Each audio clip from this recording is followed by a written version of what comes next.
এই প্রথমবারের মতো কোনো ইলেকশনের পরে আমাদের যারা রিলিজিয়াস মাইনরিটি ভাই বোনরা আছেন তাদেরকে আমরা কোনো শুনি নাই যে তাদের কোনো বাড়ি ঘরে কোনো হামলা হয়েছে বা ইয়ে হয়েছে।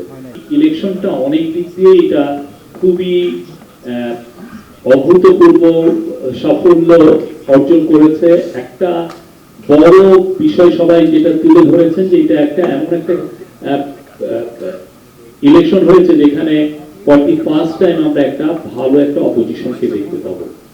যেই অপোজিশনে থাকছে আপনারা জানেন যারা খুনের যারা শিকার হয়েছেন তারা থাকছেন, যারা জুলাই রেভলিউশনের সাথে সম্মুখ সারিতে ছিলেন তারা থাকছেন, এবং পুরো বাংলাদেশের সোসাইটিকে একটা ব্রড বেস একটা রিপ্রেজেন্টেশন হয়েছে।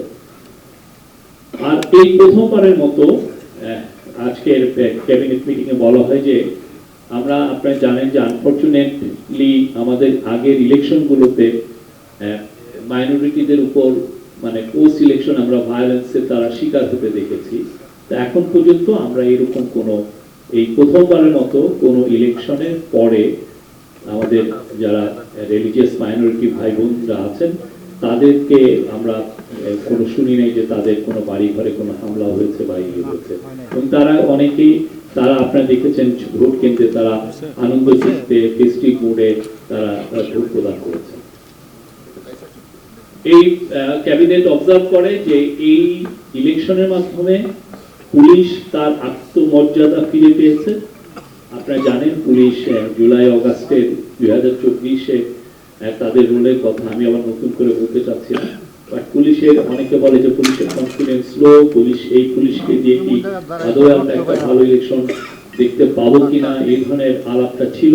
কিন্তু আপনারা দেখেছেন যে তারা যথেষ্ট ভালো রোল প্লে করেছে। এই ইলেকশনের মাধ্যমে প্রথমবারের মতো একটা টেকনোলজি খুব বড় একটা ইউজ হয়েছে। বডি অন ক্যামেরা মূলত চিফ অ্যাডভাইজার নিজে পুলিশ হেডকোয়ার্টারে বসে 1.5 ঘন্টার মতো উনি অবজার্ভ করেছে, বিভিন্ন 13টি কেন্দ্রে উনি কথা বলেছেন, এটা 17টি কেন্দ্রে উনি কথা বলেছেন। এবং এই কানেকশনটা এমন না যে আপনার ঘন্টা করে, ওই সাথে সাথে ধরা যাচ্ছে, সাথে সাথে ভোটাররা দেখা যাচ্ছে যে ভোটাররা ভোট দিচ্ছেন বা বাইরে দাঁড়িয়ে আছেন এইরকম।